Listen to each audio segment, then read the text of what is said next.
कैवलं चिदैनं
જ્ઞાન સંપ્રદાયના અભ્યાસાપક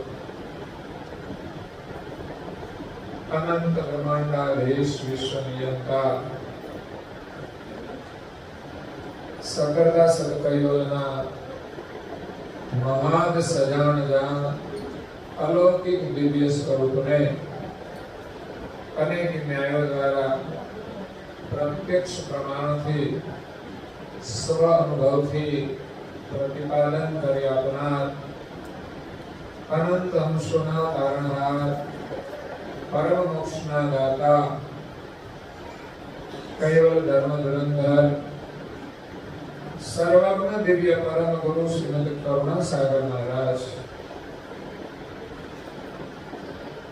જગતના જિજ્ઞાસુ અને મુમુક્ષુ અંશોને યથાર્થ જ્ઞાનનો ઉપદેશ આપતા સ્વરચિત પંચમ સ્વસંવેદ ગ્રંથના પ્રથમ સ્કંદની ત્રીજી ચોપાઈને વિશે કહે છે કે તેહી સ્વસમ નિજ નિગમ સે દ્રસત સકલ જગ જીવ.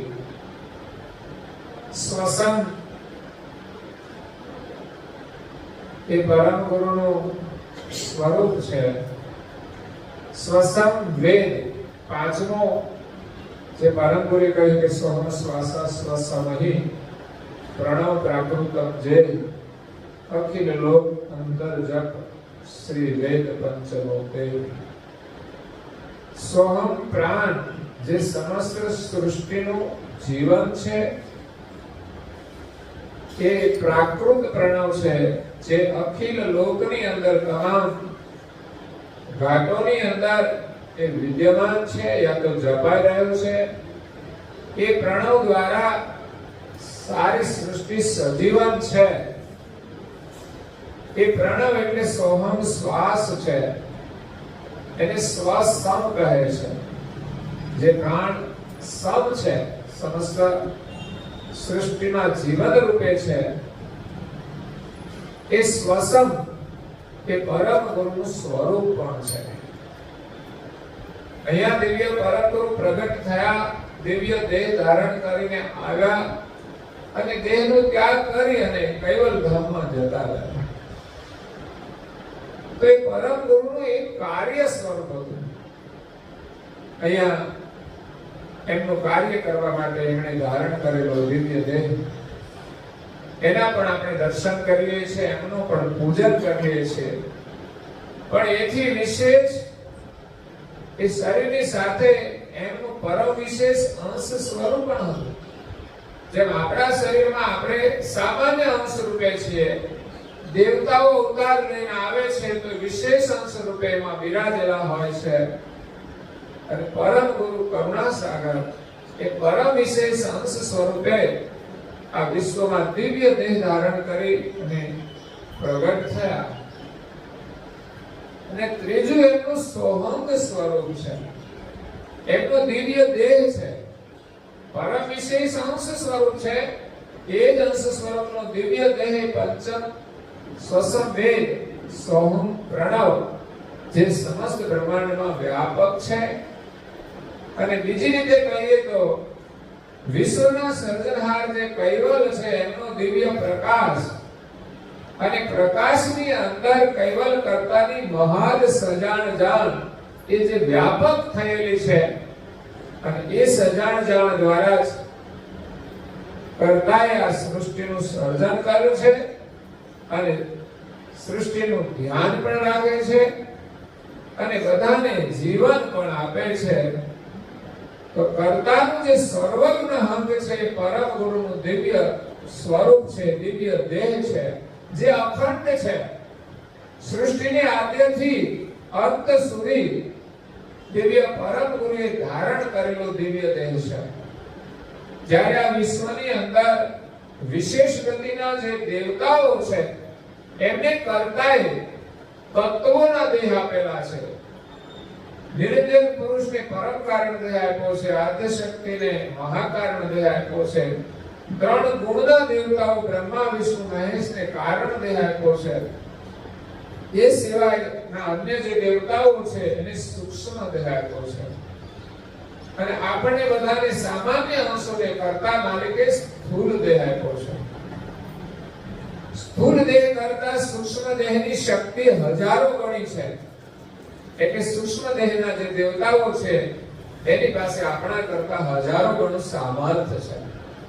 પણ જે દેવને કરતા માલિકે જે ગતિ આપી હોય તે જ કાર્ય કરી શકે છે, એ સિવાયનું બીજું કોઈ કાર્ય કરી શકતા નથી.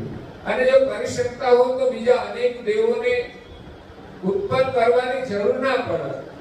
એટલે કરતા માલિકે જે દેવતાઓ બનાવ્યા છે, તત્વોના બનાવ્યા છે, દેહના બનાવ્યા છે, અને દરેકને અલગ અલગ સામર્થ્ય આપેલું છે, અલગ અલગ કાર્ય સોંપેલું છે. એટલે એમનું કાર્ય એ જ કરતા હોય છે. તો પરમ ગુરુ કરુણાસાગરનો જે દેહ છે એ દિવ્ય દેહ છે, તત્વાતીત છે, પાંચ દેહથી પરે છે. પાંચ દેહ જેમને ધારણ કરેલા છે એને જીવન આપનાર એ પરમ ગુરુનું સ્વરૂપ છે, એમનો દિવ્ય દેહ છે. તો અહીંયા અખિલ વિશ્વની અંદર, બધાના અંતરની અંદર એ જપાઈ રહ્યો છે, મતલબ ચાલી રહ્યો છે. એના વગર આપણે જીવી શકતા નથી. એ આપણું જીવન છે, એ જ પરમ ગુરુનું સ્વરૂપ છે. કે પરમ ગુરુ આપણાથી કઈ વધારે દૂર નથી, અને એ દૂર થઈ જાય ને તો પછી તો આપણું કામ જ પતી જાય. પણ છતાંય આપણે એને જાણતા નથી કેટલા આપણે એનાથી દૂર છીએ, એને ભૂલી ગયા છીએ કેટલા આપણે એનાથી દૂર છીએ. તો અહીંયા પાંચમો વેદ કરુણાસાગર બાપજીએ બતાવ્યો કે સોહંગ પ્રણવ છે, જે પ્રાકૃત મૂળ પ્રણવ, એ જ પાંચમો સ્વસમ વેદ છે. તે જ સ્વસમની જે નિગમ છે, નિગમ એટલે વેદ. વેદ આમ તો દુનિયા તો ચાર ને માને છે, પણ કરુણાસાગર મહારાજ કહે છે કે ચાર વેદની પર પંચમ સ્વસમ વેદ છે, અને એનું જ્ઞાન અને ગતિ લઈને પરમ ગુરુ આવ્યા છે. દુનિયામાં ચાર વેદનું જ્ઞાન છે અને એની ગતિ છે ત્યાં સુધી જ એ જીવ પહોંચી શકે છે. તો ચાર વેદ છે: ઋગ્વેદ, યજુર્વેદ, સામવેદ અને અથર્વવેદ. તો ચાર વેદ એ માત્ર પુસ્તક નથી, એની અંદર આ બ્રહ્માંડની રચનાનું જ્ઞાન પણ છે, એની અંદર દેવતાઓનું પણ જ્ઞાન છે, અને એથી વિશેષ એની અંદર બ્રહ્મનું વર્ણન કર્યું છે. એટલે ચાર વેદના જે જાણકાર છે એ બ્રહ્મને જ પરમેશ્વર માને છે. બ્રહ્મ સર્વત્ર વ્યાપક છે, એટલે લોકો એમ કહે છે ઈશ્વર વ્યાપક છે, એના વગરની કોઈ જગ્યા ખાલી નથી. સર્વત્ર ઈશ્વર છે એમ માને છે, પણ સર્વત્ર છે એ બ્રહ્મ છે. અને ચાર વેદ એની અંદર બ્રહ્મનું વર્ણન કર્યું છે, પણ છતાંય કહ્યું છે બ્રહ્મ અકર્તા છે. બ્રહ્મ અકર્તા મતલબ બ્રહ્મ કઈ કરી શકતું નથી, એનામાં કર્તૃત્વ શક્તિ નથી, એ કઈ જ નથી કરી શકતું. વ્યાપક છે, એની અંદર ચેતના છે, એની અંદર પ્રકાશ છે, પણ બ્રહ્મ સ્વયં કશું ઉત્પન્ન કરી શકતું નથી. તો એનાથી આગળ જગતની ઉત્પત્તિ કરી કોણે, એ પ્રશ્ન રહી ગયો છે. અને જગતની અંદર જે બધા અવતારો થયા છે, જેમણે જગતના જીવોને ધર્મનો ઉપદેશ આપ્યો છે, એમણે કાર્યો કર્યા છે, એટલે એમને ઈશ્વર માને છે, ઈશ્વર તરીકે એની સ્થાપના કરી છે. તો એ બધા ઈશ્વરો છે, દેવતાઓ છે, પણ કર્તા છે એ આપણાથી અજાણ છે, એને આપણે જાણતા નથી. તો ચાર વેદ એટલે આપણા શરીરની અંદર ચાર વેદની જે ગતિ છે એ પરા, પશ્ચંતી, મધ્યમાં અને વૈખરી આ ચાર વાણી છે. એ જ ચાર વેદ છે. તો પ્રણવમાંથી આ ચાર વાણી બની છે. તો આ જે બ્રહ્મ છે એમાંથી જે સૃષ્ટિનો વિસ્તાર થયો એ ચાર વેદ છે. અને ચાર વેદની અંદર ભિન્ન ભિન્ન પ્રકારની ક્રિયાઓનું પણ વર્ણન છે. એટલે જગત ઈશ્વરની પૂજા કરે છે. અહીંયા કરુણાસાગર ગાંધી કહે છે કે કહી સ્વસદ નિજ નિગમ છે, ચાર વેદની પર પાંચમો વેદ છે. પ્રાણના પણ બે સ્વરૂપ થયા છે. એક તો સોહંગ પ્રણવ, જે સર્જનહારનો પ્રકાશ છે અને કૈવલ કર્તાની સર્વજ્ઞ જાણ એમાં વ્યાપક રહેલી છે. એ જ બ્રહ્મની અંદર કર્તાના સંકલ્પથી આ જગતનું સર્જન થયું છે. એનો જે વિસ્તાર થયો એ ઓમકાર પ્રણવ દ્વારા આ સૃષ્ટિનો વિસ્તાર થયો છે. ઓમકાર પ્રણવ દ્વારા ચાર વેદનું સર્જન થયું છે, ચાર વાણીનું સર્જન થયું છે. ઓમકાર પ્રણવની ઉપર સોહંગ પ્રણવ છે. તે સોહંગ પ્રણવ એ પરમ ગુરુ કહે છે કે સ્વસમ વેદ છે, દ્રસત સકલ જગજીવ. એ જ પ્રણવના દ્વારા સમસ્ત જીવો દ્રશ્યમાન થાય છે, અગર તો वो ચેતન થાય છે, ચલાયમાન થાય છે. અને આપણા સ્વરૂપને આપણે જોવું હોય તો પણ એ જ પ્રણવ રૂપી અરીસા દ્વારા આપણા સ્વરૂપને આપણે નિહાળી શકીએ છીએ. ચર અચરાસુર લોક લ્યો, ચર અને અચર, સ્થાવર અને જંગમ, એમાં તમામ શરીરો આવી ગયા. અને એથી આગળ જઈએ આપણે તો સુરલોક એટલે દેવલોક, ત્યાં સુધી પ્રસિદ્ધ જીવન પર શ્રી અને એના ઉપર પણ વિશેષ ગતિના જે અંશો છે એ બધાના માથે પ્રસિદ્ધ આ જીવન રહેલું છે. સ્વસમ વેદ એ આપણા બધાનું જીવન છે. એ ક્યાં સુધી તો કે સ્થાવર જંગમ, આ પૃથ્વીલોકની અંદર જે બધા શરીરો છે એ બધાનું જીવન એ સોહંગ પ્રણવ છે. અગર તો પરમ ગુરુનું સ્વરૂપ છે. એનાથી ઉપર જઈએ તો દેવલોક છે. તો એ દેવલોકોનું જીવન પણ સોહંગ પ્રણવ જ છે. એટલે આપણા બધાના શિર ઉપર દિવ્ય પરમ ગુરુ જીવન રૂપે બિરાજેલા છે. એટલે વિશ્વના ગુરુ છે. એના વિના કોઈ જીવ કાર્ય કરી શકતો નથી, આ શરીરને ચલાવી શકતો નથી. ભલે આ શરીરને ચલાવનારો ચૈતન્ય અંશ છે, પણ જો એને સોહંગ રૂપી જીવન ન મળે નાસિકાએથી, તો આ અંશ આ શરીરને ચલાવી શકતો નથી. પણ સોહંગ રૂપી જીવન મળે છે તો અંશ ઓહંગ પ્રણવ દ્વારા આ શરીરને ચેતન કરે છે. અંશની જાણ છે ઓહંગ છે અને કર્તાની જાણ એ સોહંગ છે. અંશ કર્તાની જે સોહંગ રૂપી જાણ છે સર્વજ્ઞ એ ભૂલી ગયો છે અને ઓહંગ રૂપી જાણ દ્વારા એ આ શરીરની અંદર સમાઈ ગયો છે. એટલે આપણે અત્યારે જે જાણીએ છીએ એ જેટલું આપણે અભ્યાસ કર્યા હોય, જેટલું ક્રિયાઓ કરેલી હોય એની આપણને જાણ હોય છે. અને બીજું આપણે બીજા જન્મોમાં જે કંઈ કર્યો હોય એના સંસ્કારો પણ આપણી વૃત્તિમાં પડેલા હોય છે. એ ઓમકારની અંદર એના બીજકો પડ્યા હોય છે.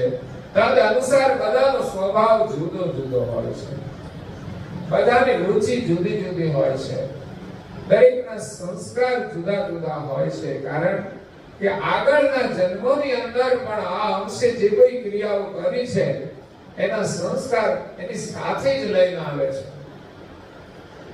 પણ પ્રધાન જે કર્મોને લઈને દેવ મળ્યા હોય એ પ્રમાણે વિશેષ વર્તમાન કરતા હોય છે. તો અહીંયા કરુણાસાગર બાપજી પંચમ સ્વસંવેદનું વર્ણન કરે છે. નિગમ ચતુર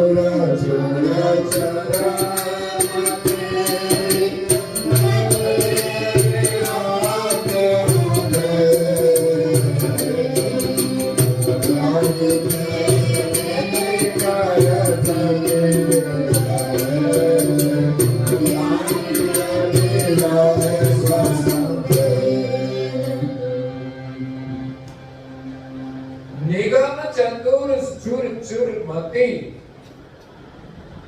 ચાર વેદ નિગમ ચતુર ચુર ચુર મતિ ચાર વેદની રચના એમના રચયિતા બ્રહ્માજી છે.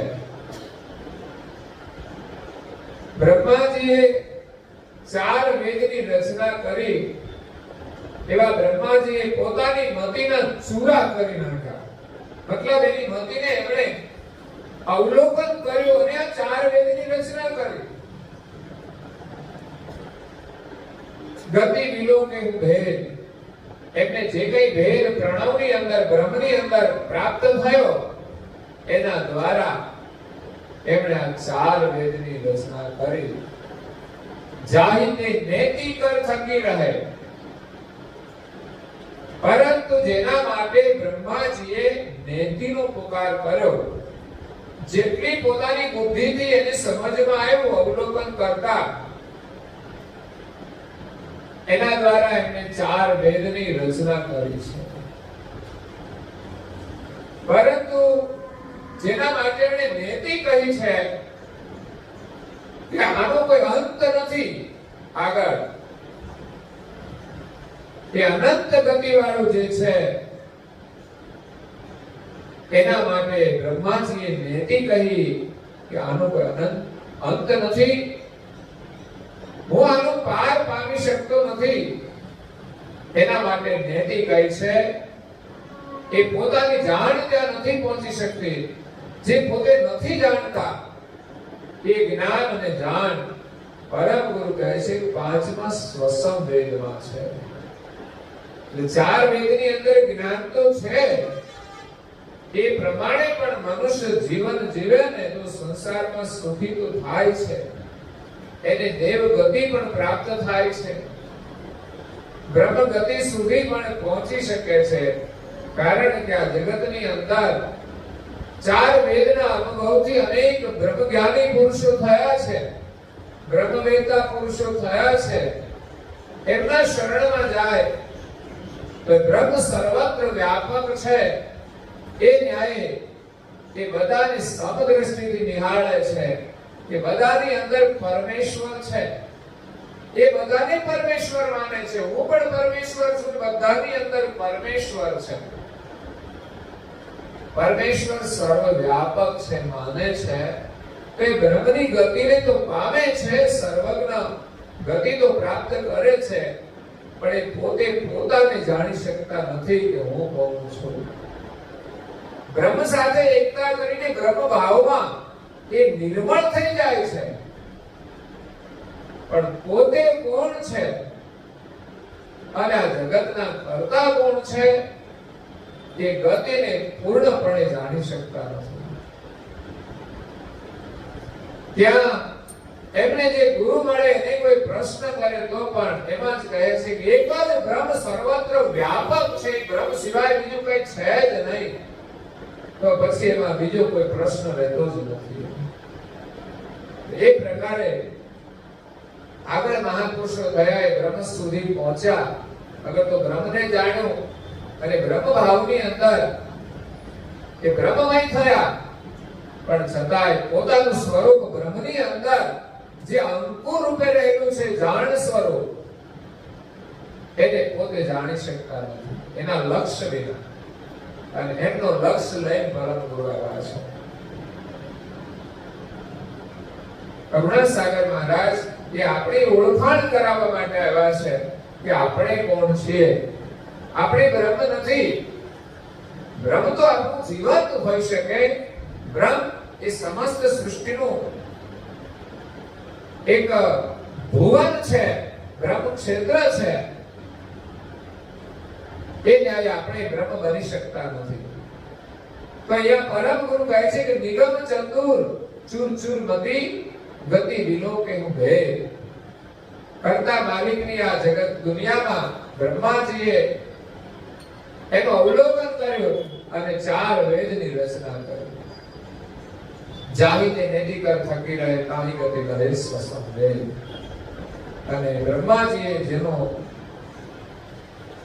નેતિ કહીને પુકાર કર્યો એ ગતિ પરમ ગુરુ લઈને આવ્યા છે. એટલે આ જગતની અંદર જે જ્ઞાન છે એનો જે અંત આવે ત્યાંથી પરમ ગુરુના જ્ઞાનની શરૂઆત થાય છે. વેદોનું જ્ઞાન એ જગત પક્ષનું છે, જગતનું સુખ આપવા વાળું છે. ત્યારે પરમ ગુરુનું જ્ઞાન એ જગત કર્તાનું જ્ઞાન છે અને જગત કર્તાનું સુખ આપવા વાળું છે. આગળ પરમ ગુરુ કહે છે સમવેદ શુદ્ધ સારાય પૂર્વે પરમાનંદ સારાય સુરતે કાજીને બહુરી તાઈ મીઠે જાની દો સસમ વેદ શુદ્ધ સરળ એ. આ પ્રણવના જ જુદા જુદા સ્વરૂપ છે, બ્રહ્મના જ જુદા જુદા સ્વરૂપ. પરંતુ જે પાંચમો વેદ છે એ સોહંગ પ્રણવ એ શુદ્ધ છે, વિશુદ્ધ છે, જેની અંદર કોઈ તત્વના વિકાર નથી. એ શુદ્ધ સ્વરૂપ પરમ ગુરુનું છે અને સરળ છે, સર્વત્ર વ્યાપક છે અને એ સરળ છે. એની સાથે આપણે એકતા કરીએ તો સરળતાથી માલિકને આપણે પામી શકીએ છીએ. પૂર્વે પરાયણ સંત. આ જે સ્વસમ વેદ રૂપી સોહંગ પ્રણવ એ સોહંગ બ્રહ્મ છે. સારી સૃષ્ટિમાં બધાનું જીવન એમાંથી સૃષ્ટિનો વિસ્તાર થયો છે. એ જ બ્રહ્મ દ્વારા સૃષ્ટિનો વિસ્તાર થયો છે. પૂર્વે પરાયણ સંત. તો પહેલા આ જગતની અંદર જે સંચ ગોઠવેલા છે, કરતા માલિકે આ બ્રહ્મ ભૂમિકાને વિશે પોતાનું જે સંકલ્પ દ્વારા બ્રહ્મ દ્વારા સૃષ્ટિનું સર્જન કર્યું છે, પોતાનો સંકલ્પ છે, સાથે બ્રહ્મનું જીવન મળે છે. પ્રકાશ બ્રહ્મવૃત્તિ દ્વારા કર્તાએ જે સંકલ્પ કર્યો છે અને ખંડ વૃત્તિ ઉત્પન્ન કરી છે. પેલું માઈક ચાલુ કરજો. આ એટલા એ માઈક લાવ ચાલુ છે.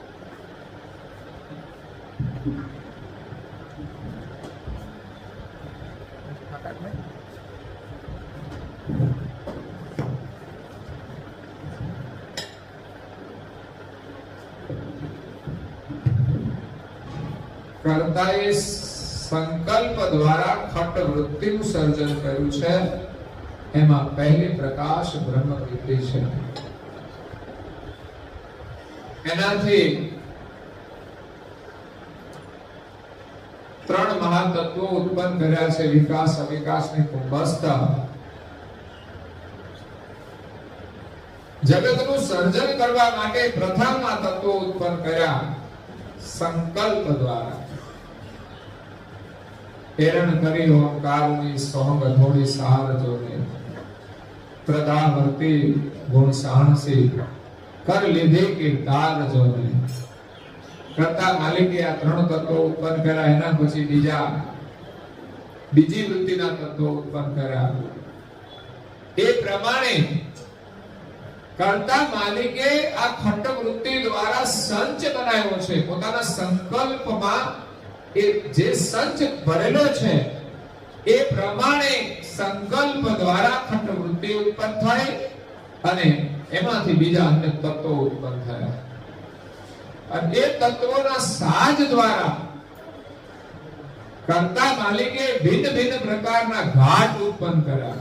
84 લાખ પ્રકારના શરીરો ઉત્પન્ન કર્યા અને 33 કરોડ દેવતાઓ છે એમના શરીરો ઉત્પન્ન કર્યા. આ સંચ ભરેલો છે.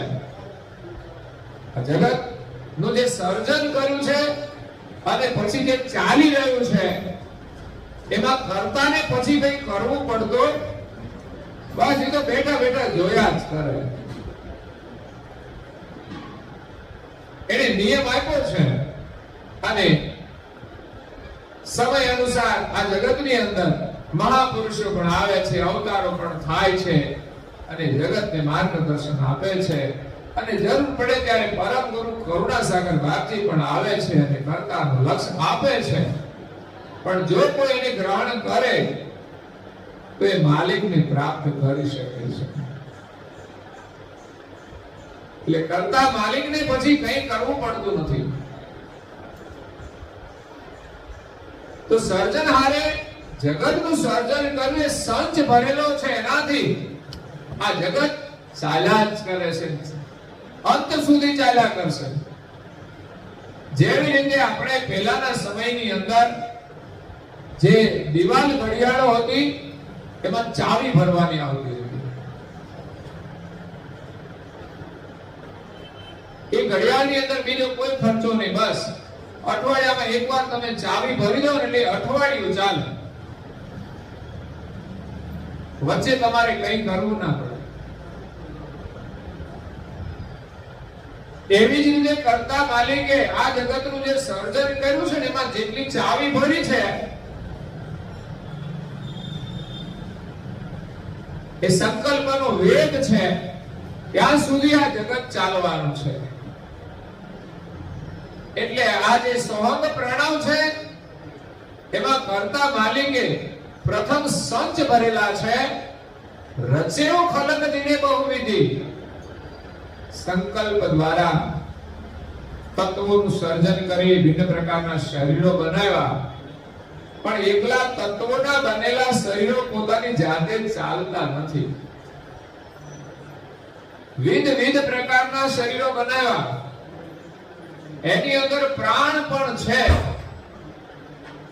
એટલે તો શરીરનું નિર્માણ થયું છે. તત્વોમાંથી શરીરનું સર્જન થયું પ્રાણરૂપી જીવન દ્વારા.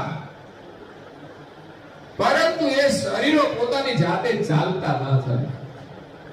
કર્તા માલિક એને જીવન આપે છે, છતાં પણ એની અંદર જ્યાં સુધી એક પોતાની કર્તાની સજાતીનો અંશ ન આવે ત્યાં સુધી આ શરીર ચાલતું. એટલે કર્તાએ જીવન આપ્યું તો બધા ઘાટ તૈયાર થઈ ગયા પણ ચાલતા ના થયા. એ બધા જ શરીર મૃતક રહ્યા. ત્યારે કર્તા માલિકે જોયું કે એકલા જીવનથી આ શરીર ચાલશે અને ચાલે ને તો સમસ્યા પણ ઊભી થાય. કારણ કે એક જ જીવનથી બધા શરીર ચાલતા હોય તો બધાની જાણ એક જ રહે, બધાની સમજ એક જ રહે, અલગ અલગ કોઈ રહી શકે નહીં. જ્યારે કર્તાએ જીવન આપ્યું છે બધાને પોષણ બધાને એકનું જ મળે છે. પછી ભલે બધાના સ્વભાવ જુદા હોય, કર્મ જુદા હોય, ધર્મ જુદા હોય, જ્ઞાતિ જુદી હોય, દેશ જુદા હોય, પણ બધાનું જીવન એક જ છે. તો એ શરીરને ચેતના મળે છે, પોષણ મળે છે. પરંતુ આ શરીરને ચલાવનારું ચૈતન્ય અંશ એ બધાની અંદર અલગ અલગ છે. એક કર્તાની સજાતીનો છે એટલે આપણે બ્રહ્મની સજાતીના નથી.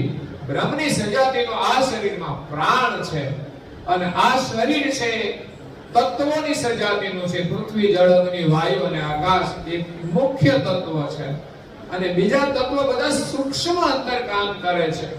મન, બુદ્ધિ, અહંકાર, ચિત્ત, અવસ્થાઓ આ બધું દેખાતું નથી.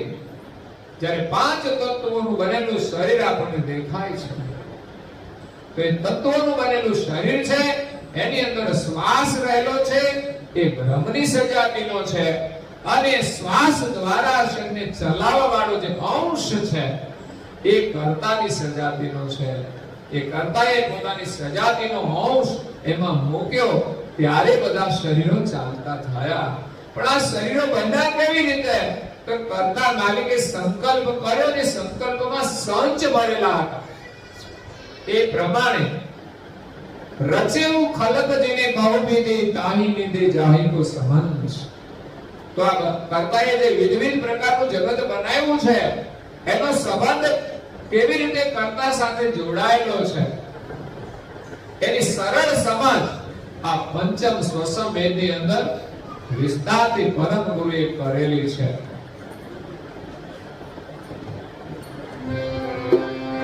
હે તાહી ને સંચ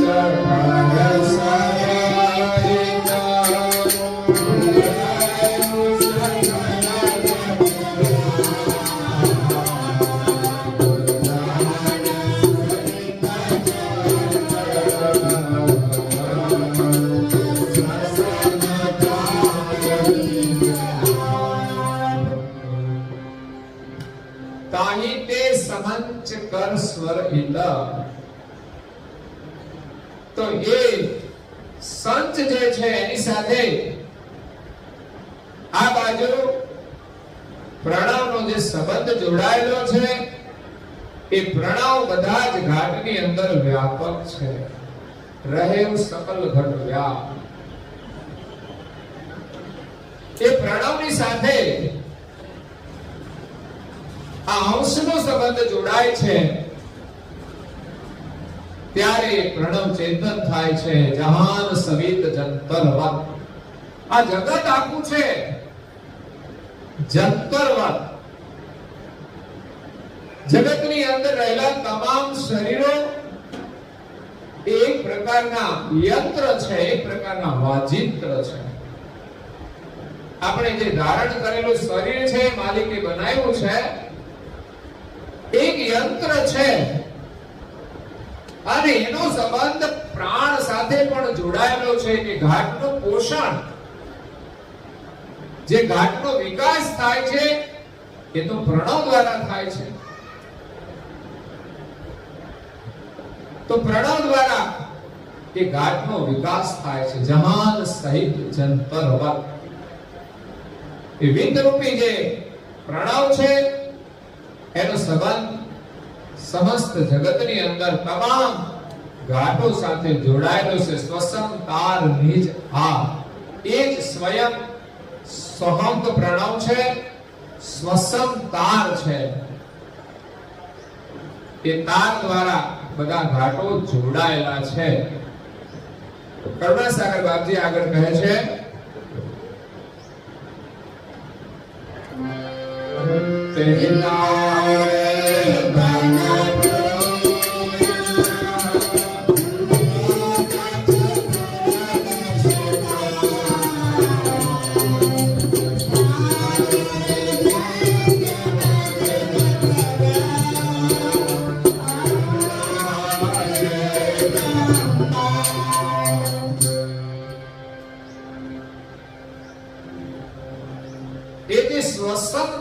સોહંગ તાર છે, એને તાર કહે છે. વ્યાપક છે પણ એની અંદર તે તાર અનેક તારનો સમૂહ છે. એ સોહંગ પ્રણવ રૂપી જે તાર એની અંદર આ જગતના જેટલા પણ શરીર છે, મૃત્યુલોકના હોય કે દેવલોકના, છેક નિરંજન સુધીના તમામ શરીરો એ સોહંગ રૂપી તારની અંદર પરોવાયેલા છે. મતલબ કે દરેક ઘાટમાં સોહંગ પ્રણવ વ્યાપક છે અને એ પ્રણવ દ્વારા જ એ ઘાટનું નિર્માણ થયું છે, એ ઘાટનો વિકાસ થયો છે. સ્થાવર જંગમ જલ થલ. સ્થાવર એટલે વનસ્પતિ જાતિ, જંગમ એટલે હરતા ફરતા તમામ શરીર, પ્રાણી, પશુ, પંખી, મનુષ્ય, અને જલ થલ પૃથ્વી ઉપરના જેટલા શરીરો છે એ, અને સાથે સાથે જળની અંદર નિવાસ કરતા જે શરીરો, અણુની આદ્ય લઈને બ્રહ્માંડની અંદર નિરંજન સુધીના જે શરીરો છે બધા એક જ સોહંગ તારની અંદર પરોવાયેલા છે. એનાથી કોઈ અલગ રહીને કામ કરી શકતા નથી. કરતા માલિકે આ દુનિયા બનાવી છે એ સોહંગ પ્રણવ, એ સર્વત્ર વ્યાપક છે. એ પ્રણવ સાથે આપણા બધા જ શરીરોનું જોડાણ થયેલું છે. એનાથી અલગ રહીને આપણે જીવી શકતા નથી. આપણું કોઈ સ્વતંત્ર સામ્રાજ્ય નથી. એક માલિકનું સામ્રાજ્ય છે અને એ સોહંગનું સામ્રાજ્ય છે. એની અંદર જ આપણે બધા પરોવાયેલા છે. એનાથી અલગ રહી શકતા નથી. અને એક જ તારની અંદર બધા પરોવાયેલા છે ને, એટલે માલિક બધાને જાણે છે. કારણ કે તારનો સંબંધ ક્યાં જોડાયેલો છે? માલિક સાથે. માલિકનો પ્રકાશ અને એની અંદર પોતાની જાણ જે સર્વત્ર વ્યાપક છે, સર્વજ્ઞ, એ જ સોહંગ પ્રણવ તાર છે. અને એમાં આપણે જોડાયેલા છીએ એટલે આપણે જે કંઈ કામ કરીએ ને એ કરતા માલિક જાણે. કારણ કે કર્તાનો જ પ્રકાશ, એમની જ જાણ સર્વત્ર વ્યાપક છે. આપણી નજર પહોંચતી હોય કોઈ કામ કરે તો આપણને ખબર પડે, એમ કરતા માલિક સમસ્ત વિશ્વને સોહંગ પ્રણવ દ્વારા નિહાળી રહ્યા છે. એમની જે બાહ્ય દ્રષ્ટિ છે એ જ પ્રણવની અંદર પ્રકાશ બ્રહ્મવૃત્તિ રૂપે વ્યાપક રહેલી છે. બાહ્ય દ્રષ્ટિ એ પ્રકાશ બ્રહ્મવૃત્તિમાં વ્યાપક છે. એટલે કરતા બધાના કર્મને જુએ છે અને બધાને કર્મનું ફળ પણ એ આપે છે. એમાંથી કોઈ છૂટી શકતો નથી. કોઈ કાવાદાવા કરીને ના છૂટી શકે. આ છૂટવું હોય તો એની થોડી કંઈક વ્યવસ્થા છે કે જો જીવને છૂટવું જ હોય તો કંઈક દુઃખ ભુક્તમાન કરી અને આજીજી કરે, પ્રાર્થના કરે તો એના કંઈક કર્મમાંથી છૂટી શકે છે. અને એક કર્મની બક્ષિસ સમર્થ પરમ ગુરુ આપી શકે છે. જેમ કોઈ કેદી છે એને 20 વર્ષની જેલ થઈ હોય એના કર્મ અનુસાર, પછી ત્યાં જઈને એને સજા ભોગવવાની હોય, પછી તો એને જે કંઈ કર્મ કર્યું ને એનો અફસોસ પણ થાય કદાચ. અને સજા ભોગવે ત્યારે પછી એનો વ્યવહાર પણ સારો બની જાય તો એમ કહેવાય છે કે જેલના કેદીઓને પણ એની જે સજા આપવામાં આવી હોય ને એમાંથી ડિસ્કાઉન્ટ મળે છે. ડિસ્કાઉન્ટ તો બધે છે. દિવાળી આવે તો ડિસ્કાઉન્ટ. એમાં કર્મની અંદર માણસ સારું કામ કરે તો ડિસ્કાઉન્ટ છે. એમ જ કોઈના કર્મ માફ થતા નથી. એટલે એક શરણાગતિ સ્વીકારવી પડે. અને શરણાગતિ એવી કે હવે પછી હું કોઈ નવું પાપ કરીશ નહીં એવો સંકલ્પ કરે ને તો એને આગળના કર્મમાંથી રાહત મળી શકતી હોય છે. અને કઈ કર્મ ભોગવવાની પણ તૈયારી હોય છે. ઘણા મહાપુરુષો થયા છે, એમણે પોતાના જે કઈ કર્મ હતા એમને સહર્ષ સ્વીકારી અને ભગવત સ્મરણ કર્યું છે. તો અહીંયા કરુણાસાગર બાપજી કહે છે કે સોહંગ તાર એ બધા ઘાટોની અંદર સમાયેલો છે અને એ જ સોહંગ તારની અંદર સૃષ્ટિના તમામ શરીરો પરોવાયેલા છે. એટલે જેમ એક ધાગાની અંદર બધા મોતી પરોવાય એમ આપણા બધા શરીરો પરોવાયેલા છે. એના સિવાય આપણે જીવી શકતા નથી. એટલે આ શરીરને જે પોષણ મળે છે એ આપણને બધાને એક જ માલિકનું પોષણ મળે છે. તો અહીંયા કરુણાસાગર બાપજી આગળ કહે છે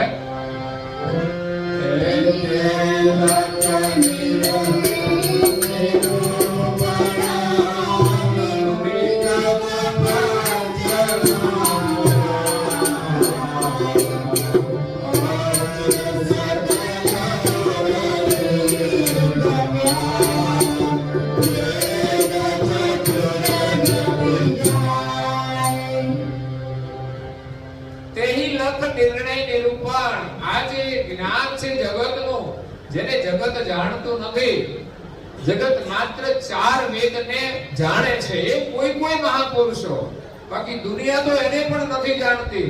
એના પછી શાસ્ત્ર આવે જે ઋષિમુનિઓએ બનાવ્યા છે. કોઈ વિદ્વાન પુરુષો એનો અધ્યયન કરી સાધના કરી અને એમના આચાર્ય બનતા હોય છે. અને એથી પછી વિશેષ સામાન્ય જીવો વિશેષ એક પુરાણોની કથા જાણે છે અને એના માટે જે કંઈ વ્રતો બનાવ્યા છે એ વ્રતોનું આચરણ કરે છે કે જેથી એની અંદર થોડી ધાર્મિકતા રહે, ધાર્મિક ભાવના વિશેષ જળવાઈ રહે અને એનાથી એનું પારિવારિક જીવન સુખી થાય.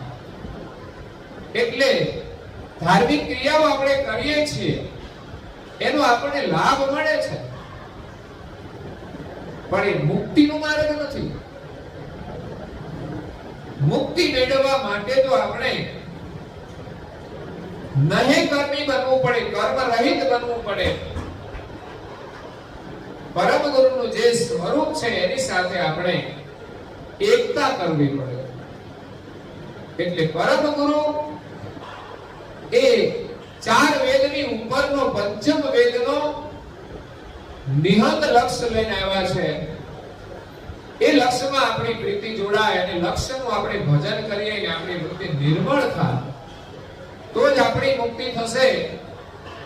નહીં તો આ દુનિયા તો એ નિહત લક્ષ્યને નથી જાણતી અને જગતને એમણે કર્મ અને ધર્મની અંદર જોડ્યું છે. એટલે ધાર્મિક ક્રિયાઓ થાય છે અને માણસ કર્મ કરે છે, ધર્મના કર્મ કરે છે, એને ધર્મ માની લીધો છે.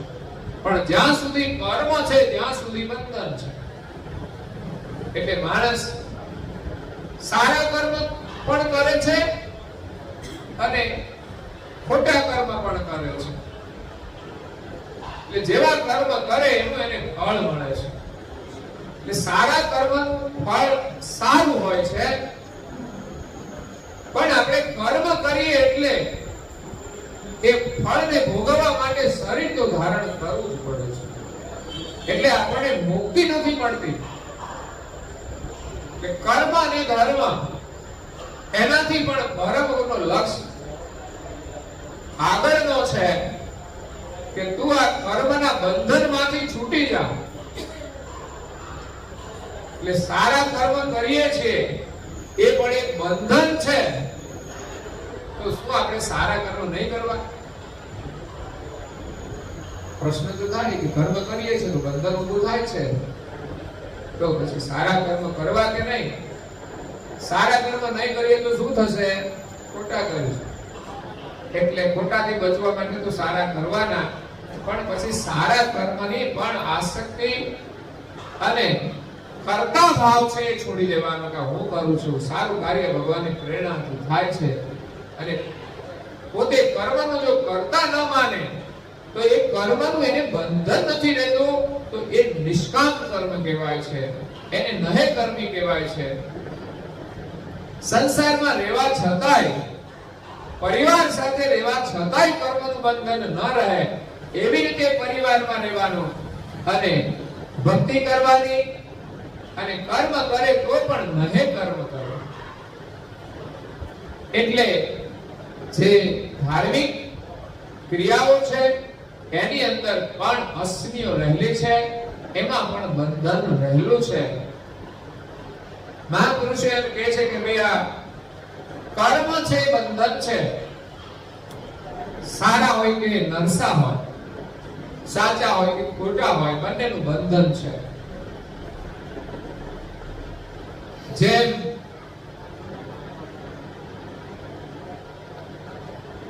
કોઈ માણસ ભૂલ કરે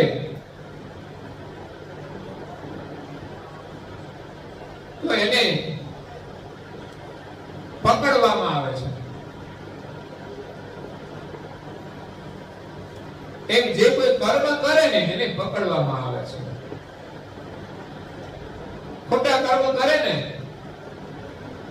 એને પકડીને એ નરકમાં લઈ જાય છે, અને હારા કર્મ કરે એને પણ પકડીને સ્વર્ગ ભેગા કરે છે.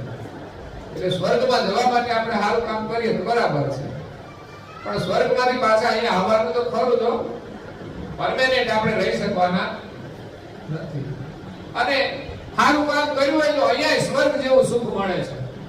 આજે ઘણા સુખી દેખાય છે, એની પાછળનું કઈ એનું સુખરી તો હોય છે, પણ ફરી પાછું ન કરે ને તો ખબર નહીં પાછું ક્યાં જવાનું થાય. એટલે સારું સુખ ભોગવીએ છીએ તો સારા કર્મનું પરિણામ છે, તો સારું પાછું કરીશું તો સારું મળશે ખરું. એટલે સારું તો કરતું જ રહેવાનું, ભલે બંધન હોય તો પણ. અને તમે જુઓ તો સારા કર્મ કરે છે અને સારું મળે છે તો એની ઘણી વ્યવસ્થા સારી મળી હોય, છતાં દુઃખી તો હોય છે કે નહીં? કંઈક તો દુઃખ હોય છે ને. તો સારા સુખમાં દુઃખ તો છે જ, સંપૂર્ણ સુખ નથી. એટલે વ્યવસ્થા આપણે મળે, ઉચ્ચ વર્ણ પણ મળે, સુંદર શરીર પણ મળે, આ બધું સુખ માનીએ છીએ. તે સારા કર્મનું પરિણામ છે. તે તો ચહેરો સારો ના મળે, કોઈને ગમે ને એવું મળે, એ પણ એના કર્મનું ફળ છે. પણ અત્યારે તો બ્યુટી પાર્લર આવ્યું છે ને, ગમે એવું હોય તો સારું કરી દેશો. એ આજુબાજુ એવું ડેકોરેશન કરે ને તો અડધું તો એનો ચહેરો જે કદરૂપ હોય ને એ સારો દેખાવા માંડે. પણ માણસ કોઈનો સ્વભાવ સારો કરવા પ્રયાસ નથી કરતા. ચહેરો તો છે ને ભગવાનનો જે બનાવેલો છે ને એમાં કઈ ફરક પડતો નથી. ગમે તે લીપાપોથી કરો, ડેકોરેશન કરો, એ થોડા સમય માટે હોય, ઉંમર થાય ને પછી તો ગમે તેમ કરો ને, એ કઈ જે કઈ કડચલીઓ પડી હોય ને પછી ઇસ્ત્રી ટાઈટ ના થાય. એટલે ઘણા કરાવે પણ એ પછી ચહેરો છે ને વધારે બગડતો જાય. એક બેને તો કેટલી બધી સર્જરીઓ કરાય સારું ચહેરો બનાવવાનો. યુવાનીમાં પાછો યુવાનીમાં એનો ચહેરો ગમતો નહોતો, એને સારો કરવા પ્રયાસ કર્યો તો એવો કદરૂપો થઈ ગયો ને એમ લાગે કે આ ભૂત આવ્યું છે કે ડાકણ આવી છે. પછી તો કોઈ રસ્તો જ રહેતો નથી. આપણે તો આપણને જે શેરો મળ્યો છે ને, શરીર મળ્યું છે, એ પણ કર્મ અનુસાર જ મળતું હોય છે. સારા કર્મ કરે તો સારું મળે છે, પણ એ બંધન છે.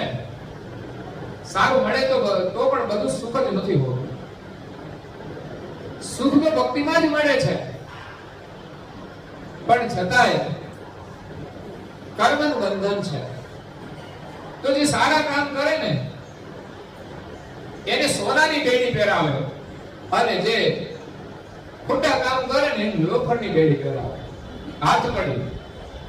પણ લઈ જાય તો એને જેલમાં. જેલ એટલે એક નવું શરીર ધારણ કરવાનું, અને આ શરીર છે ને એ જ આપણા માટે જેલ છે. પણ આપણને તેમ લાગે મોટો મહેલ મળ્યો છે. પણ ચારે બાજુ તમે જુઓ તો સમસ્યાઓ છે, તો જેલ જેવું જ કામ છે. ખાવાનું તો જેલમાં મળે છે, પણ જેલ એ જેલ હોય છે, એમાં સ્વતંત્રતા નથી હોતી. એ જ મોટું દુઃખ છે. બહાર ભલે દુઃખ હોય પણ છતાં સ્વતંત્રતા છે ને એ જ મનુષ્યનું સુખ છે. એટલે એક સોનાની બેડી છે અને બીજી લોખંડની બેડી છે. સંસારની અંદર માણસ કર્મ કરે છે એને લોખંડની બેડી મળે છે, અને કદાચ ધર્મના માર્ગે ધર્મ ધારણ કરીને પછી કર્મ કરે તો એને સોનાની બેડી મળે છે. બંધન તો છે. બધાનું મૃત્યુ થાય છે. તમે લોખંડનો પથ્થર બાંધી અને પાણીમાં તમે ડૂબી જાઓ તો તમારું મૃત્યુ થાય, અને હોનાનો પથ્થર બાંધીને ડૂબો તો કરી જાવ કે નહીં, તો પણ માણસનું મૃત્યુ થાય છે. એટલે એમાંથી દિવ્ય પરમ ગુરુ આપણને છોડાવે છે. એટલે સંસારના જે દુષ્ટ કર્મો છે એનાથી છૂટવા માટે ધર્મ કર્મ કરવાનું, અને એ ધર્મના જે કર્મ હોય એમાંથી છૂટવા માટે પરમ ગુરુએ આપેલા લક્ષ્યનું ભજન કરવાનું કે મારે આ જગતમાં કંઈ જોઈતું નથી, હું કોઈ કંઈ મેળવવા માટે નથી કરતો, પરંતુ મારે માલિકને મેળવવા છે. એ એક ચાલના હોય તો કર્મનું બંધન રહેતું. તો અહીંયા કરુણાસાગર બાપજી કહે છે તે લક્ષ્ય નિર્ણય નિરૂપણ નિગમ પંચમામાં, પાંચમા વેદની અંદર એ લક્ષ્યનું નિરૂપણ છે, જેના દ્વારા જીવ બંધનમાંથી છૂટી જાય. અગર તો આ જગતની રચના કેવી રીતે થઈ છે, એક જ તાર સાથે બધા શરીરો જોડાયેલા છે, અને તારનો સંબંધ માલિક સાથે જોડાયેલો છે, અને માલિકને મળવું હોય ને તો આપણી સાથે જે કનેક્શન છે ને તારનું નેટવર્ક તો છે બધાની પાસે, પણ ખબર પડવી જોઈએ કે આ મારું નેટવર્ક છે. તો પરમ ગુરુ એમના જ્ઞાન દ્વારા, એમના લક્ષ્ય દ્વારા કે મંત્ર દ્વારા આપણને આ નેટવર્ક બતાવે છે, એના દ્વારા આપણે નેટવર્કને જોડવાનું છે. અને પછી કૈવલ્ય સાથે આપણી એકતા થશે, એની સાથે વાત થશે. તો આ ચાર વેદની ઉપર ઓર સકલ ઓરલી ગમ વેદ ચતુર ગતિ જાન, ચાર વેદની જે ગતિ છે એનું જે જ્ઞાન છે એ બધી આ બાજુની ગતિવાળી છે, 14 લોક સુધીની છે. પણ આપણે તો ફરતા જ રહેવાનું. આ કદાચ ફર્સ્ટ ક્લાસમાં ફરીએ તો સારું કહેવાય, સારું કામ કરો તો ફર્સ્ટ ક્લાસની સીટ મળે, અને ખરાબ ખોટા કામ કરે તો થર્ડ ક્લાસમાં ઊભા રહેવાનું. પણ એમાંથી મુક્તિ પ્રાપ્ત કરવા માટે આપણે પરમ ગુરુના શરણમાં જઈ એ લક્ષ્ય અનુસાર આપણે જો ભોજન કરીએ તો એ નિહંગ પ્રાણ સોહંગ પ્રાણ છે એની સમજ આપણને મળે, અને પરમ ગુરુના જ્ઞાન અનુસાર આપણી જાણને આપણે શુદ્ધ કરીને પરમ ગુરુના સર્વજ્ઞ સ્વરૂપની જાણ સાથે એકતા કરીએ તો આપણે કૈવલ કરતાની સાથે આપણે જોડાણ થઈ જાય છે. પરમ ગુરુની કૃપાથી એ સિવાય કોઈ જીવ આ બ્રહ્મને પણ પૂર્ણ રૂપે જાણી શકતો નથી. કારણ કે બ્રહ્મા જેવા પણ નેતિનો પોકાર કરીને કહે છે કે આ બ્રહ્મ તો અનંત છે, આનો કોઈ છેડો જ નથી. પણ ખરેખર તો એનો છેડો એ જ આપણા માલિક છે, કરતા કૈવલનો પ્રકાશ છે. પણ દુનિયા એને જાણતી નથી, એનું ભજન કરતી નથી. એટલે બ્રહ્મ ભાવની અંદર જે ઈષ્ટનું ભજન કરે છે એના ધામની અંદર એને નિવાસ મળે છે. બ્રહ્મનો લક્ષ્ય હોય તો કદાચ એની જન્મ ના ધારણ કરવો પડે, પણ માલિકની સાથે એની એકતા નથી થતી જ્યાં સુધી પરમ ગુરુ ન મળે ત્યાં સુધી આ બ્રહ્માંડને વિશે અનંત કાળ સુધી જીવ રહી શકે છે, પણ કર્તાને એકતાનો આનંદ એને મળતો નથી. એટલે બ્રહ્મ ભૂમિકાના આનંદથી પણ વિશેષ એક કર્તાના સાનિધ્યનો આનંદ છે. એ જ્ઞાન લઈને પરમ ગુરુ આ વિશ્વમાં આવ્યા છે. પંચમ વેદ લઈ આજે જેઠ સુદ પૂર્ણિમા છે, અને જેઠ એટલે જ્યેષ્ઠ એટલે મોટી. આ ઉનાળાની પૂર્ણિમા મોટી ગણાય છે. વધુમાં વધુ તાપ પડે મોટી પૂર્ણિમા, અને વધુમાં વધુ લાંબા દિવસ હોય છે અને ગરમી વધારે. એ જેઠ પૂર્ણિમા છે. અને આજે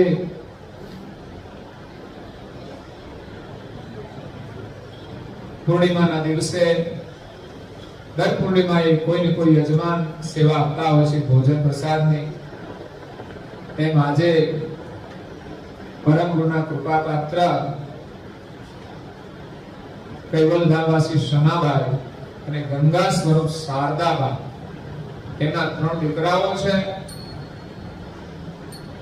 સનાભાઈ પરમ ગુરુના ચુસ્ત ઉપાસક હતા, અને એના સંસ્કાર એ બાળકોને પ્રાપ્ત થયા છે.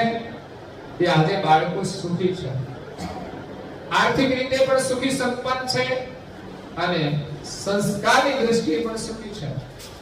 અર્થ એકલું મળી જાય ને તો માણસ પૂર્ણ સુખી નથી થતો. જ્યારે એની સાથે સંસ્કાર ભળે છે ત્યારે જ પૂર્ણ સુખનો અનુભવ થતો હોય છે. તો આજે સંસ્કારના પરિણામે આજે જેઠ સુધી પૂર્ણિમાની પ્રસાદીની સેવાનો લાભ એમના એક દીકરા પ્રફુલ્લભાઈ જે સદાય પ્રફુલ્લિત રહે એવું એનું સુંદર નામ આપ્યું છે. અને બેન ભાવનાબેન છે એમની સાથે પાર્ટનરશિપમાં જોડાયા છે. ભાવનાબેન જીવન સાથી ને જીવનના પણ સાથી છે ને, કારણ કે ધંધો એકલા તો કોઈ વળી કરે, બાકી તો પાર્ટનરશિપ હોય તો સહયોગ મળી શકે છે. કે બંને પરિવાર સાથે માતા પિતાના આશીર્વાદથી આજે એમને મળેલું જે અર્થ છે એને પરમ ગુરુની સેવામાં અર્પણ કરી આજની ભોજન પ્રસાદીની સેવા આપી છે. અને હું તો ઘણીવાર એમ કહું છું કે તમારા સામાજિક પ્રસંગો તો આવતા હોય છે, એમાં તમે પણ ભોજન કરાવો છો, એક તમારો વ્યવહાર હોય છે. ક્યારેક અમુક સામાજિક પ્રસંગો એવા હોય છે કે જે મંદિર સાથે પણ જોડી શકાતા હોય છે. મંદિરની મહાપ્રસાદી હોય, તમે આપીને પણ એ પ્રસંગનો લાભ લઈ શકો છો. અગર જો તમારું સામાજિક કોઈ કાર્ય થયું હોય, એમાં તમે પ્રસાદી આપી હોય, એ તો એક વ્યવહારની છે, પણ એ પ્રસંગની અંદર આ મંદિરની સેવાની પ્રસાદીનું પણ જોડાણ હોય છે. ત્યારે પ્રસંગની અંદર તમને પરમ ગુરુના આશીર્વાદ મળી જાય છે. તો આવો યોગ મળે ત્યારે આપણે કઈ ને કઈ સેવા કરી પરમ ગુરુના આશીર્વાદ પ્રાપ્ત કરીએ. આજે પ્રફુલ્લભાઈ, ભાવનાબેન, એમના પરિવારજનોએ આજની પ્રસાદી આપી છે. બીજા એમના ભાઈઓ છે, મારા રમેશભાઈ અને અતુલભાઈ, એ પણ આજે બધા અહીંયા પધાર્યા છે, કારણ કે પ્રફુલ્લભાઈની પ્રસાદી સેવા છે. તો એ બધાને ભોજન પ્રસાદીની સેવાનો તો લાભ મળે, પણ અહીંયા આવે એટલે પરમ ગુરુના સત્સંગના આશીર્વાદ પણ મળી જાય છે. એ મોટો લાભ છે. ભોજન પ્રસાદીની સેવા સાથે જ્યારે એમની પ્રસાદી હોય એટલે પરિવારની ઉપસ્થિતિ હોય, એટલે સોનામાં સુગંધ વળે એવું કાર્ય આ ભોજન પ્રસાદીની સેવાનું હોય છે. એટલે ગામના ઘણા બધા પરિવારજનો પ્રસંગોપાત બધા સેવા આપતા હોય છે. અને અલગ અલગ સેવાઓ પણ હોય છે. હમણાં ચોપડાની બધા સેવાઓ આપી, હમણાં બાલ શિબિર થઈ એની પણ સેવાઓ આપી. અને એમાં એક મુખ્ય સેવા આપણને મળી હતી યુએસએ રાકેશભાઈ ડાયાભાઈ બાબરભાઈ પટેલ પરિવાર દ્વારા 1 લાખ રૂપિયાની સેવા, અને બીજા અન્ય દાતાઓએ પણ એમાં સહયોગ આપ્યો હતો. એટલે આપણી શિબિરની અંદર 1,40,000 નો કુલ ખર્ચ થયો હતો. ત્યારે એ ખર્ચ પૂર્ણ થયો, કારણ કે છેલ્લા દિવસે પરમ ગુરુનો પાટોત્સવ હતો, વૈશાખ પૂર્ણિમા, અને એ દિવસે ગામના બધા જ લોકોને અહીંયા ભોજન પ્રસાદી હતી. તો પરમ ગુરુના આશીર્વાદથી આપણું કાર્ય થતું રહે છે. એ આપણા માટે એક ચમત્કાર લાગે છે. મને એમ થતું હતું કે આજે શિબિર થશે, 1 લાખનો ખર્ચો, બધાની ઉઘરાણી થોડી કરવી પડશે, પણ શરૂ થતા પહેલા જ પરમ ગુરુએ એમને પ્રેરણા કરી અને આપણું સારું કાર્ય હતું એ સફળ થયું. એ કોઈ સામાન્ય કાર્ય ન કહેવાય, આપણા માટે આ પરમ ગુરુની કૃપા અને ચમત્કાર ચમત્કાર કહેવાય. કે જેમની પાસે છે એમને કંઈક અર્પણ કરવાની પ્રેરણા આપે છે, અને એ આપીને આવા સારા કાર્યની અંદર એ આશીર્વાદ મેળવે છે. બાળકોને શિબિર થાય છે તો બાળકોને સારા સંસ્કાર મળે છે. બાકી તો તમે લગ્નમાં લાખો ખર્ચી નાખો છો, પણ એમાં કોઈ સંસ્કારનો લાભ નથી, કાર્ય સંપન્ન થાય છે. તો અહીંયા જે કઈ સેવા કાર્યો થાય છે એમાં બધાનો સહયોગ મળે છે. એ પરમ ગુરુના આશીર્વાદ છે. અને વિશેષ પરમ ગુરુના સત્સંગનો લાભ લઈ અને એમના આશીર્વાદ મેળવવાના છે. આજે તો પૂર્ણિમા, એટલે પૂર્ણિમાનું વ્રત કરીને આપણે આશીર્વાદ લઈએ છીએ. એટલે વ્રતની શરૂઆત તો વહેલા 5 વાગ્યાથી થાય, પ્રભાત ફેરીથી. પહેલા આશીર્વાદ પ્રભાત ફેરીના, બીજા આશીર્વાદ લક્ષ ભજનના, ત્રીજા આશીર્વાદ ઉપાસનાના, ચોથા આશીર્વાદ સત્સંગના અને પાંચમા આશીર્વાદ મહાપ્રસાદના. એ તો આપણે બધા લેવાના જ છીએ. પછી બપોર પછી પાછી સાંજની ઉપાસના આવશે, એ તો છોડવી જોઈએ.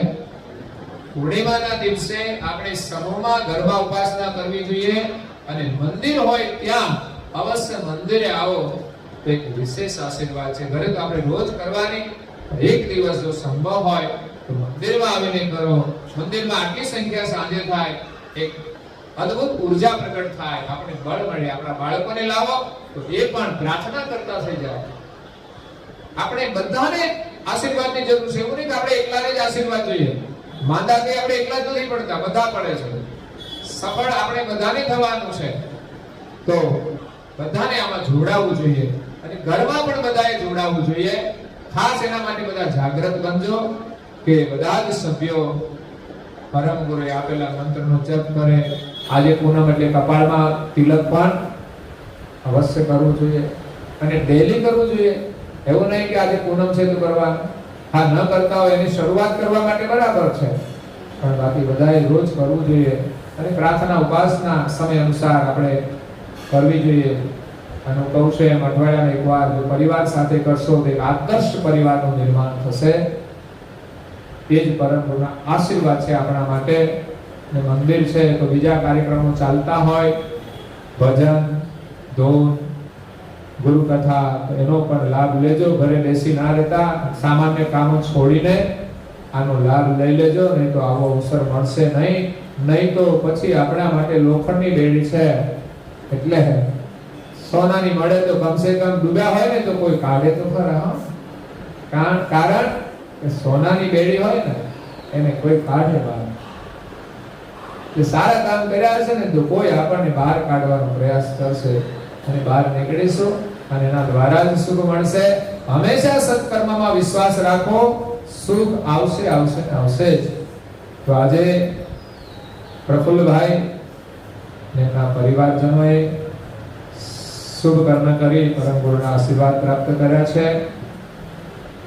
એમનો પરિવાર પરમ ગુરુના આશીર્વાદથી સુખી સંપન્ન રહે અને વિશેષ પરમ ગુરુની ભક્તિ કરે એવી પરમ ગુરુના શરણમાં પ્રાર્થના છે. અંતમાં આવેલી જે સેવાઓ છે, ટૂંકમાં કહો તો એક સેવાનું એક બહુ મોટું આપણે યજ્ઞ શરૂ કર્યો છે 2 વર્ષ પહેલા. એમાં પણ લોકોની સેવાઓ આવે છે, બધાએ આપવાની છે. જેટલા રહી જશે એને ઘરે હું માંગવા તો આવીશ એકવાર. બાકી અત્યાર સુધી જે આવ્યું છે ને એમાંથી આપણે વાપરતા હતા, પણ એકવાર મારે માંગવા આવવાનું છે. તમારે જે દીક્ષા આપી હોય તે આપજો. 11,000 રૂપિયા ગઈકાલે અમે પારાયણમાં ગયા, ત્યાં મહેન્દ્રભાઈ પંચાલ જે કપડવંજમાં રહે છે એમના ઘરે પધરામણીમાં એમણે આ મંદિરમાં સોનારીયા જે મંદિર બની રહ્યું છે એમાં પોતે યોગદાન આપ્યું છે. બીજા 5,000 રૂપિયા જેને ત્યાં પારાયણ હતું એવા કેવલધામવાસી નિરંજનભાઈની સ્મૃતિમાં એમના સુપુત્ર કૌશિકભાઈ નિરંજનભાઈ પંચાલ પરિવાર તરફથી એમણે લખાવેલા છે. અને અમારા એક મુખ્ય દાતા છે, એમના પૈસા પણ દર વર્ષે વિશેષ ને વિશેષ આવતા રહે છે. જેનું મોટું યોગદાન ભૂમિપૂજન વખતે હતું 25 લાખનું. એમણે આ વર્ષે વિશેષ 10 લાખનો વધારો કરીને 5 લાખ રૂપિયા એમણે જમા કરાવ્યા છે. અને આગળ જે બાલ શિબિરની સેવા આપી એ તમે વાત કરી દીધી. પછી આજે એક સુંદર સેવા મળી છે અમારા ગામના ગંગા સ્વરૂપ સૂર્યાબેન પ્રવીણભાઈ અને એમના સુપુત્ર શ્રી સતીશકુમાર અને એમના પુત્રવધુ નૈનાબેન. એમની સેવાઓ તો અમે જઈએ છીએ એટલે મળતી જ રહે છે. મંદિર માટે એમણે નેટ આ મંદિર માટે ને સોનારીયા મંદિર માટે પણ એમણે આપી છે. પણ એથી વિશેષ મારે એક સિંહાસન પરમ ગુરુના નવું બનાવ્યું છે. આમ તો ફુલહારમાં ઢંકાઈ ગયું છે એટલે તમને બહુ દેખાશે નહીં. આજે નવું જ સિંહાસન પરમ ગુરુ એના ઉપર આજે જેઠ પૂર્ણિમાએ બિરાજમાન થયા છે. અને એની સાથે સાથે વિદેશ યાત્રાનો પણ પ્રારંભ થવાનો છે. તો પરમ ગુરુને નવા સિંહાસનમાં બેસાડી અને નવા દેશની યાત્રા કરવાની છે. હું તો એની પાછળ જવાનો છું, પણ પરમ ગુરુને આપણે લઈ જવા છે અને બધાના ઘરે પરમ ગુરુ વિચરણ કરીને જેમ બધાના ઘરને પાવન કર્યા છે એવી રીતે જે પરિવાર દ્વારા આ સ્વરૂપ આપવામાં આવ્યું છે ને એમને ત્યાં જવાનું છે. ખાસ તો એમણે અહીંયા જ્યારે સ્વરૂપ આપ્યું ને ત્યારે એને પૂજાનો લાભ નહોતો મળ્યો. એમના કુટુંબે લીધો હતો પણ હવે વિદેશમાં જઈ એનો લાભ લેશે. તે સિંહાસન જે છે એમની સેવા એમણે આપી છે અને સાથે સાથે હજુ તો સિંહાસનનો ઓર્ડર આપ્યો હતો ત્યારે મેં એક વાત કરી કે સિંહાસન બનાવવાનું છે. તો બીજા એક ઘરે પધરામણીને ગયા તો એમણે કહ્યું કે તમે મારા તરફથી સિંહાસન બનાવી દેજો, હું 10,000 રૂપિયા તમને આપું છું. એટલે એમણે પણ સેવા આપી છે. પણ બે પરિવાર તરફથી આમ તો આ સિંહાસનની અંદર યોગ મળ્યો છે અને આજે પરમ ગુરુ આ નવા સિંહાસનની અંદર જેઠ સુદ પૂર્ણિમાના દિવસે નવા વાઘા પહેરીને બિરાજમાન થયા છે. કારણ કે દર પૂર્ણિમાએ નવા વાઘા પહેરે છે અને પરમ ગુરુની કૃપાથી અમારા ગામના ઉમેશભાઈ અને કિંજલબેન એમના પરિવાર દ્વારા આમ તો 3 જોડી વાઘા આવ્યા છે પણ આજે પૂર્ણિમાના વાઘા પરમ ગુરુને પહેરાવ્યા છે. પરમ ગુરુના ખૂબ આશીર્વાદ છે.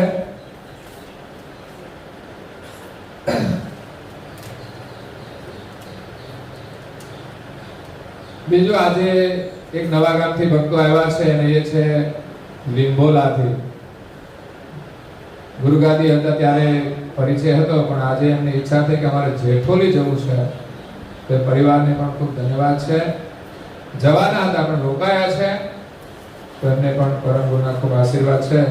અને હવે આપણે અહીંયા કથાનો વિરામ કરીશું. જેમને પણ આજે સોનારિયા ગામે મંદિર નિર્માણ થઈ રહ્યું છે એ કોઈ ગામ પૂરતું સીમિત મંદિર નથી પણ એક સાંપ્રદાયિક મંદિર છે, એક આશીર્વાદનું કેન્દ્ર બનશે અને ત્યાં પરમ ગુરુ બિરાજમાન થઈ અનેક લોકોને દર્શન આપશે, અનેક લોકોના કાર્ય પણ સિદ્ધ કરશે. તો એક ઐતિહાસિક મંદિર બની રહ્યું છે એટલા માટે અમે એને મજબૂત બનાવી રહ્યા છે. નહીં તો અત્યારે 1 કરોડમાં તો બની ગયું હતું, 1 કરોડ તો મેં ખર્ચ્યા છે પણ એ પથ્થરમાં બને છે એટલે કે કુલ ખર્ચ એનો 3 કરોડનો થશે. આજે 1 કરોડની અંદર પ્રકમા સુધી આવ્યું છે, ઉપરનું કામ 2 કરોડનું બાકી છે. તો પરમ ગુરુની સેવા કરવાનો આ એક સુંદર અવસર પણ મળી રહ્યો છે અને આપણે તો 10મો ભાગ કાઢવાનો હોય એમાં 1 વર્ષ માટે કાઢીને આપીએ તો ઘણું છે. પછી તો આપણી રીતે આપણે દર વર્ષે ધર્મ કાર્ય કરવું જોઈએ અને ધર્મમાં વાપરવા જોઈએ તો ભગવાન આપણને વધારે આપશે. જેટલું આપણે વાવીશું એટલું આપણને મળવાનું છે અને આ પ્રસંગ અને સમય એનો યોગ થયો છે એટલે એમાં પણ આપણે યોગદાન કરીને પરમ ગુરુના આશીર્વાદ લઈએ. અને વિશેષ એક વાત કે મંદિરની જે પ્રતિષ્ઠા થવાની છે એમાં કૈવલ મંત્ર લેખન આપણે અર્પણ કરવાના છે.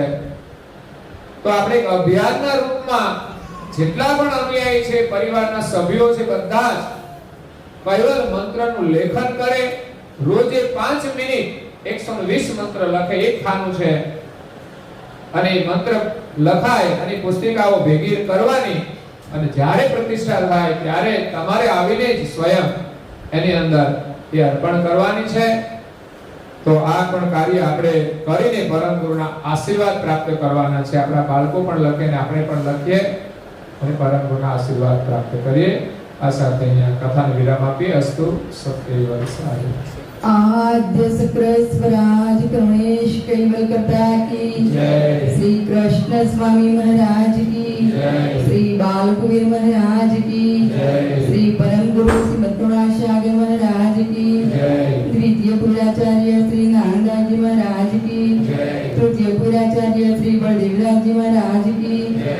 चतुर्थ पूराचार्य श्री भगवान दास जी महाराज की जय। पंचम पूराचार्य श्री प्रयागराज जी महाराज की षष्ठम वीराचार्य श्री शीतलदास जी महाराज की जय। सप्तम वीराचार्य श्री अभिजलदास जी महाराज की जय। भावी अष्टम वीराचार्य श्री धर्मप्रियदास जी महाराज की श्री सब संतन की जय। श्री सब देवन की जय। श्री ज्ञान संप्रदाय की श्री गुरुगादी सारसापुरी की श्री कैवल धाम की कथा सत्संग पूर्णावती समय का सत कैवल साही 3 વાર માથું નમાવીને પગે લાગીશું.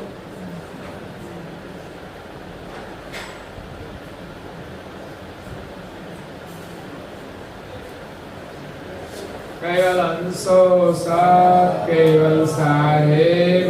આજુબાજુમાં બેઠા છે એને પણ પ્રેમથી કહેજો સત કેવલ સાહેબ, સત કેવલ. હવે અહીંયા થાળ ધરાવવામાં આવ્યો છે કારણ કે પરમ ગુરુને ધરાવ્યા વિના આપણે ભોજન કરવું જોઈએ ને. આપણા ઘરે પણ પરમ ગુરુને આપણે થાળ અવશ્ય ધરાવવો જોઈએ.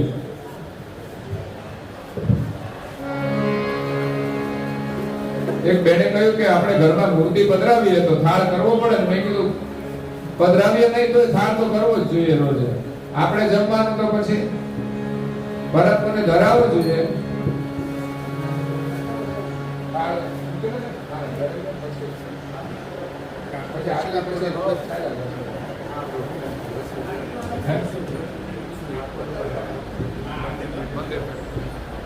આપણે આજે લીંબોલાથી જે આવ્યા છે મેં નામ આપ્યું વસ્તાભાઈ.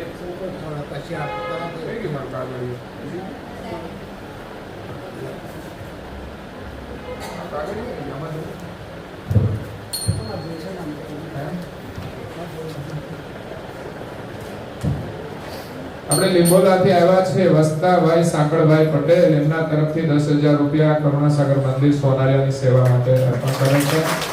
ખૂબ ખૂબ પરમ ગુરુના આશીર્વાદ છે. પરમ ગુરુ એને અનેક ગણો આપે અને એનો પરિવાર પણ સંસ્કાર સંપન્ન બની અને સુખી થાય એવી શુભકામના.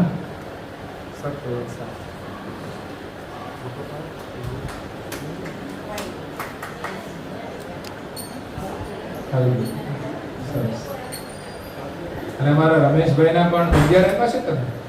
હજુ આપવાના બીજા બાકી ખરા પણ અત્યારે એને 11 રૂપિયા આપણે મંદિરમાં જ્યારે સ્થાપના કરી ત્યારે એમણે જમા કરાવ્યા છે. પણ પરમ ગુરુ વિશેષ આપતા રહે, બાળકોની પ્રગતિ થાય એવી શુભકામના છે. સત્ય વંશા.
ધર્મવૃંદાર નિગારખો મેવાન શ્રીમદ કરુણા રાજ કી જય.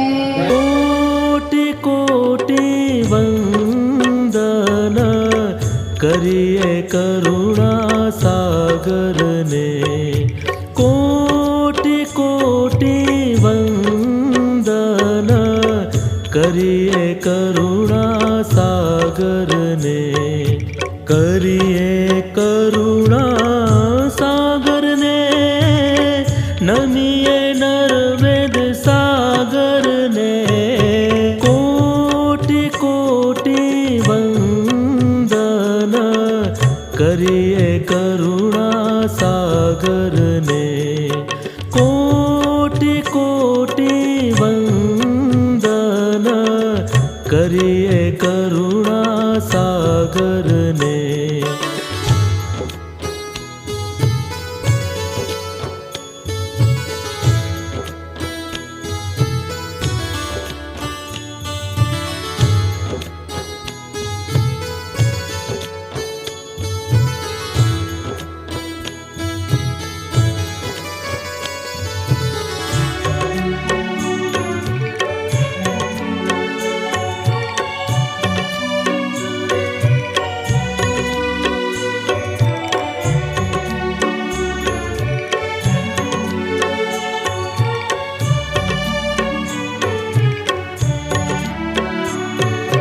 મરણથી સુખ શાંતિ થાય.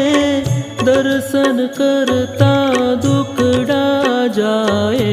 પાપ તાપ પૂજનથી સમાય. પાપ તાપ પૂજનથી સમાય. નિત્યનો છાવર કરીએ સેવા સતગુરુ સાગરને. કોટી કોટી વંદન કરીએ કરુણા સાગરને. કોટી કોટી વંદન કરીએ કરુણા સાગરને.